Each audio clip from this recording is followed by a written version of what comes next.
আজই সাবস্ক্রাইব করুন এবং দেখুন আপনার প্রিয় শো।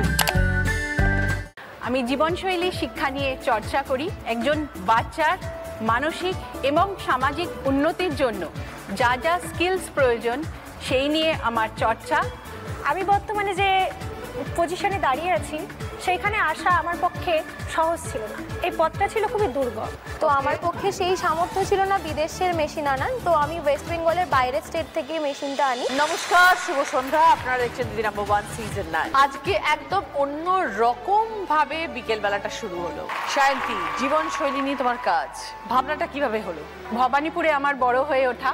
আমি সেন্ট জনস ডায়োসেশন গার্লস স্কুলে পড়াশোনা করেছি এবং পরবর্তীকালে সোশিওলজি অনার্স এবং সোশ্যাল ওয়ার্ক নিয়ে আমি মাস্টার্স করেছি। এরপরে আমি বিভিন্ন জায়গায় কাজ করতে গিয়ে আমি এটা অনুভব করি যে বাচ্চারা বিভিন্ন সমস্যার তারা সম্মুখীন হচ্ছে, যেমন ধরুন লোনলিনেস, ডিসক্রিমিনেশন, বুলিং, আপনার পিয়ার প্রেশার, এরকম জিনিস বাচ্চারা ফেস করছে। তো তখন আমার মনে হয় যে আমি এই বাচ্চাগুলোর জন্যে কি করতে পারি। তো সেই চিন্তা ভাবনা থেকে আমি লাইফ স্কিলস ট্রেনিং বাচ্চাদের দেওয়া শুরু করি। এই লাইফ স্কিলস হচ্ছে বিশ্ব স্বাস্থ্য সংস্থা বা ওয়ার্ল্ড হেলথ অর্গানাইজেশন দ্বারা 10টি চিহ্নিত লাইফ স্কিলস। তার মধ্যে self awareness, coping with emotions, coping with stress, empathy, communication skills, interpersonal skills, problem solving skills, decision making skills, creative thinking এবং ক্রিটিক্যাল থিঙ্কিং স্কিলস। দেখো, আজকের দিনে আমরা যে সচরাচর আমরা যেটা সম্মুখীন হই যে বাবা মারা পর করতে করতেই তাদের জীবনটা শেষ হয়ে যাচ্ছে। একদম। আজ সেটা হয়তো অনেক সময় রিপারকাশন হয় ফর দ্য চিলড্রেন, যে আমার বাবা মা আমার সাথে ফ্রেন্ডলি হয় না, শুধু পড়ার কথা বলে। একদম দিদি, আমি সেইখান থেকে অনুভব করেই লাইফ স্কিলসের উপরে ওদের সিরিজ অফ ক্লাসের মাধ্যমে আমি এই স্কিলস ট্রেনিং তাদের দেওয়া শুরু করি উত্তরপাড়াতে, এবং তাদের বাবা মাকে বোঝাই যে এই ধরনের শিক্ষা পড়াশোনার পাশাপাশি কতটা প্রয়োজন। শায়ন্তী, খুব ভালো কাজের সাথে যুক্ত আছো, কত মানুষের ভালোবাসা আশীর্বাদ পাচ্ছ, ভালো থেকো। অন্তরা, কত বছর হয়ে গেল এই প্রফেশনে? দিদি, আমার এই প্রফেশনে 1.5 ইয়ার হয়েছে। আমি বলতে গেলে খুব ছোট বয়সেই চাকরি পেয়েছি পড়াশোনা করতে করতে। তো কোন সাবজেক্ট পড়াও? আমি প্রাইমারি সেকশনে, মানে অল সাবজেক্ট, 1 থেকে 5 ছোটদের। হ্যাঁ। তো এই জায়গায় পৌঁছতে তো অনেক কষ্ট করতে হয়েছে। স্ট্রাগল সবার জীবনেই থাকে, কম বেশি। একদম। কিন্তু আমার মনে হয় আমি হয়তো কিছুটা বেশি করেছি। আমার যখন 4 বছর 2 মাস বয়স, তখন আমার বাবা মারা যায়। বাবা কি করতেন? বাবার একটা বিজনেস ছিল। বাবার কি হয়েছিল? বাবার স্ট্রোক হয়েছিল। তো সেই মুহূর্ত থেকে আমাদের একটা মানে লড়াই শুরু হয়, এক অন্য লড়াই। বাবা মারা যাওয়ার পরে আমাদের আশেপাশে পরিস্থিতিটা আমাদের জন্য বদলে যায়। যে মানুষগুলো আমাদের কাছে খুব ভালো ছিল তারা হঠাৎ করে রং বদলায়। তো বাবার ব্যবসাটা কি মা শুরু করলো করা? না, মা ম্যানেজ করতে পারেনি। কিসের ব্যবসা ছিল?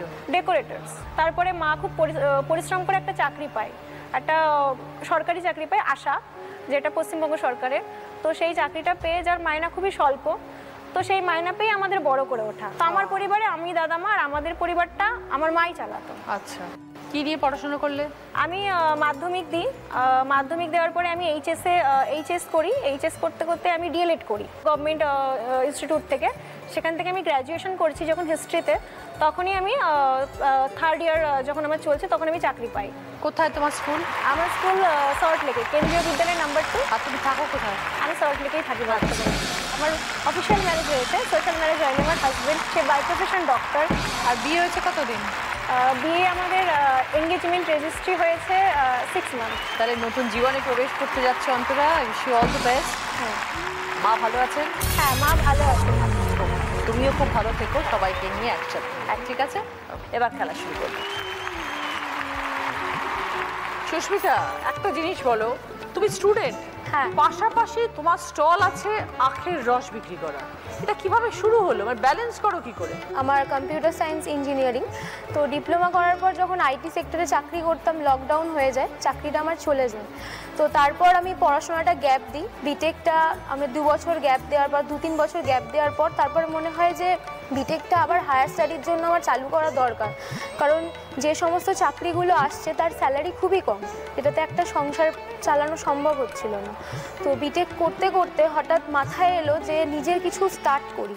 তো তারপর আমি বিভিন্ন রিসার্চ করতে করতে আখের স্টলটার কথাই ভাবি, কারণ আমরা বিভিন্ন জায়গায় দেখেছি কি যে আখের রসটা বড় মেশিনের মাধ্যমে বিক্রি হয় এবং আনহাইজেনিক ওয়েতে, হ্যাঁ, ঘুরিয়ে ঘুরিয়ে। তো ভাবলাম যে করোনার পর তো মানুষ অনেক স্বাস্থ্য সচেতন হয়েছে, তো যদি হেলথ কনসাস ভাবে যদি হাইজেনিক মেনটেন করে আমি আখের রস বিক্রি করি, সেটা মানুষের কাছে খুব ভালো লাগবে। যখন খোসা সমেত করবেন তাতে যে উপকারিতাগুলো থাকবে সেই উপকারিতার জন্য কিন্তু আমাদের আখের রস খেলে অনেক বেনিফিটস পাওয়া যায়, মানে ফ্যাট লস করে, ফ্যাটি লিভারে সাহায্য করে, কোলেস্টেরল কমায়, তারপর আপনার স্কিন গ্লো করে। এইগুলোর মানে আমরা বিভিন্ন রিসার্চ করেছি, রিসার্চ করে মেশিনটা আনি। তুমি যখন রিসার্চ করলে একটা মেশিন, যে মেশিনটা একটু অন্য রকমের, রাস্তার আখের রসের মেশিন নয়, হ্যাঁ, তো এটা তুমি কিভাবে পেলে, কোথায় পাওয়া যায়, কি করে এগুলো সব জানো? এগুলো আমি ফোন ঘাটতে ঘাটতে পেয়েছি। এটা এখানকার মেশিন না, এটা আমাদের ওয়েস্ট বেঙ্গলের বাইরের মেশিন, এগুলো বিদেশ থেকেও আনা যায়। তো আমার পক্ষে সেই সামর্থ্য ছিল না বিদেশের মেশিন আনার, তো আমি ওয়েস্ট বেঙ্গলের বাইরের স্টেট থেকে মেশিনটা আনি। কিরম দাম হয়? এটা মিনিমাম 1 লাখ টাকা। ওকে, আমি লোন নিয়ে, স্টুডেন্ট লোন নিয়ে কাজ করছি। যেরকম স্টল হয় সেরকম? হ্যাঁ, মানে আমার ফোল্ডিং, টেবিলটাও ফোল্ডিং, কারণ আমার সেই সময় সামর্থ্য ছিল না যে একটা ফুড স্টল কেনার মতো। মেশিনটার ওয়েট 60 কেজি। যে মেশিনটাতে তুমি আজকে বানালে সেই মেশিনটাই? হ্যাঁ হ্যাঁ, সেটা 60 কেজি? হ্যাঁ, প্রতিদিন ভ্যানে করে চাগিয়ে ওইটা নিয়ে আসা হয়, নিয়ে যাওয়া হয়। এক বছরে তুমি যথেষ্ট স্যাটিসফাইড তোমার জব নিয়ে? অবশ্যই। কিরকম ফুটফল হয়, কিরকম মানুষের ভিড় হয়? এখন পার ডে আমার 100 গ্লাস বিক্রি হয়, আমার এটা স্বপ্ন। ব্যবসা নিয়ে এগোনোর ইচ্ছে? হ্যাঁ হ্যাঁ, খুব ভালো। অল দ্য বেস্ট সুস্মিতা, খুব থ্যাংক ভালো। ইউ। মৌমিতা, কলকাতার মেয়ে, লাস্ট 20 ইয়ার্স মুম্বাইতে। একদম দিদি। কিসের সূত্রে গেলে? গানের সূত্রেই? গানের সূত্রে, এবং আমি মানে ফার্স্টে যেটা বলতে চাই, আজকে আমি জি বাংলার মঞ্চে দাঁড়িয়ে রয়েছি। আমার কাছে এটা আমার ঘরে ফেরা। 2001-এ জি বাংলা, তখন আলফা বাংলা ছিল, তখনকার সারেগামার আমি উইনার। 2001, যেটা বাবুলদা করতেন, বাবুল সুপ্রিয় হোস্ট করতেন।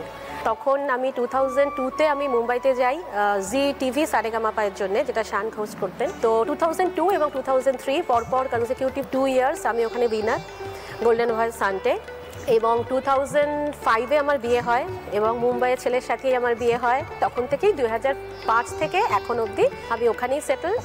কিন্তু বছরে একবার ভ্যাকেশন টাইমে আমি আসি, কোনো কোনো সময় বছরে 2বার হয়। কিছু কিছু শো আমার এখানেও থাকে যখন অফার আসে। তো এখানে কে আছেন তোমার পরিবারের? এখানে মা, বাবা, দাদা।